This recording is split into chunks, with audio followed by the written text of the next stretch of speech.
বড় খবর, big breaking news. এবার মাত্র 7 দিনের মধ্যে গ্রেপ্তার হবেন সন্দেশখালীর নেতা শাহজাহান।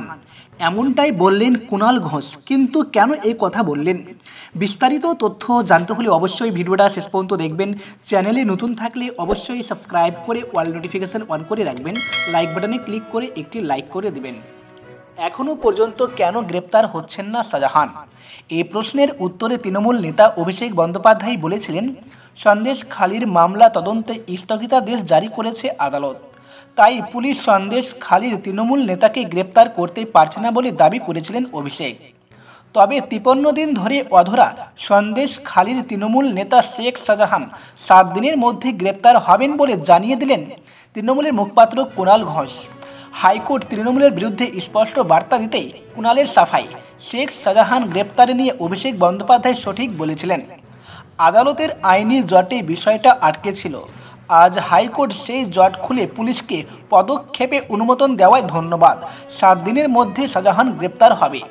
তবে আজ সোমবার তৃণমূল নেতা অভিষেক বন্দ্যোপাধ্যায়ের দাবি উড়িয়ে কলকাতা হাইকোর্টের প্রধান বিচারপতি টি.এস. শিবজ্ঞানম বলেছেন, বর্তমানে ইডির তদন্তে স্থগিতাদেশ থাকলেও শাহজাহানের গ্রেপ্তারিতে কোনো বাধা নেই পুলিশের। কিন্তু কিছু নেতা মানুষকে শাহজাহানের গ্রেপ্তারি নিয়ে ভুল বোঝালে তা মেনে নেওয়া যাবে না। আদালত জানায়, শাহজাহানের বিরুদ্ধে একাধিক ধারায় 43টি মামলা দায়ের হয়েছে। এমন ব্যক্তির গ্রেপ্তারিতে কেন স্থগিতাদেশ জারি হবে? যে কোনো মামলায় তাকে গ্রেপ্তার করতে পারে পুলিশ, কিন্তু সরকার যদি তাকে গ্রেপ্তার না করে তবে কোর্টের উপর তার দোষ চাপিয়ে কোনো লাভ নেই। এইদিকে সন্দেশখালীর কাণ্ডের মাস্টার মাইন্ড শেখ শাহজাহানের বিরুদ্ধে নতুন এফআইআর দায়ের করল পুলিশ। সন্দেশখালী থানায় এফআইআরটি দায়ের করা হয়েছে। পুলিশ সূত্রের খবর, গৌর দাস নামের এক ব্যক্তির অভিযোগের ভিত্তিতে এই এফআইআর হয়েছে। নতুন এফআইআরে শাহজাহানের বিরুদ্ধে বেশ কিছু অভিযোগ রয়েছে।